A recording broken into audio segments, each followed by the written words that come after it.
Doug has his, but there are a lot of people like the engineers, the people I'm getting to know at the working at the place there at Immaculate Heart Radio, and they all are also responding to a call, no matter what they're doing. And I heard that same story about how they were able to know that it did get on the air on December 8th. And you know, the name Immaculate Heart Radio, for people who are not Catholic or don't really know, I think that it's worth mentioning that it's a reference to Mary's Immaculate Heart, and really it was 1854, December 8th, 1854, 154 years ago, that dogma was promulgated in the church, which really was a result of the apparitions in Lourdes, France. You know, Bernadette Soubirous was this little child, and Mary appeared to her, something that we know that Mary can do. And what happened was the priest said, "Who is this? Who is this lady, or what's her name?"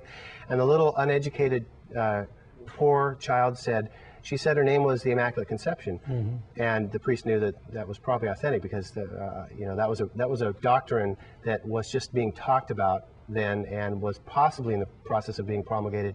But as a result, that happened. And so that aspect of our faith as Catholics, once you discover those realities in a personal way, it begins to open up the light into many facets of our own lives and many facets of our connection to the universal church and what God has for us in this life to do, what our purpose is.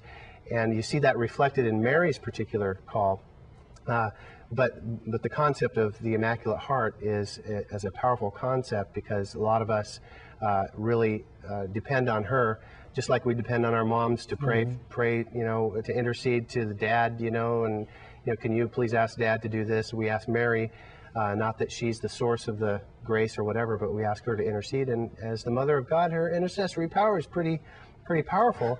And that the reality of her Immaculate Conception is kind of the reason why the name is there, because in Lourdes there was a reference to Mary's Immaculate Heart triumphing in the end, and all of this having to do with us, every person doing their own little part in the world. And this is a tool. Immaculate Heart Radio offers a very practical, very real, very ever-present tool for each one of us to grow in our faith, and also to help each other grow in the faith, to have the discussions. We've been listening in the car, and we hear, people call in and ask questions. Sometimes the questions are, if Father turns exactly 45 degrees to the left, does that mean, and sometimes the questions get a little, esoteric or whatever.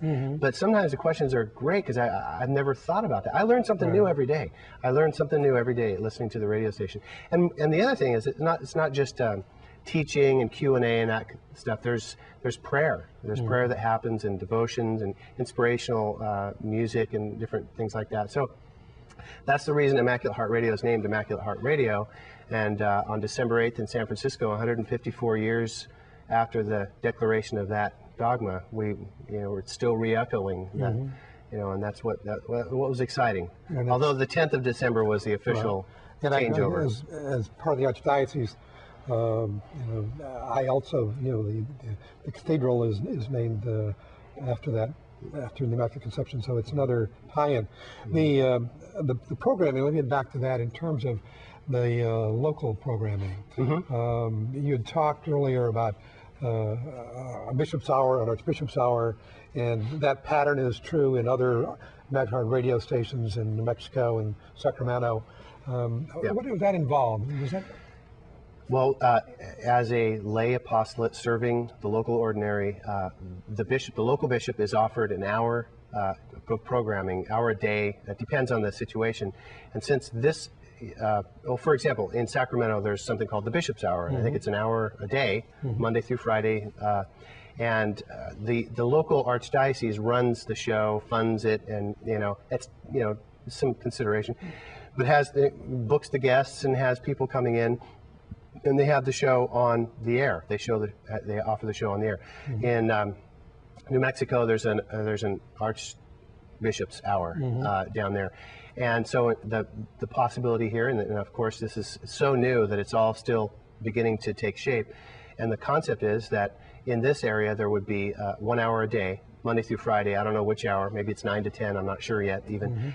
Where you as a communications director would be able to know that you'd have 1 or 2 hours a week to have a radio show, which would be Archbishop Niederauer's opportunity to speak directly and maybe even interact directly, depending on, most likely it'll be the possibility to be there, to be live and go on the air.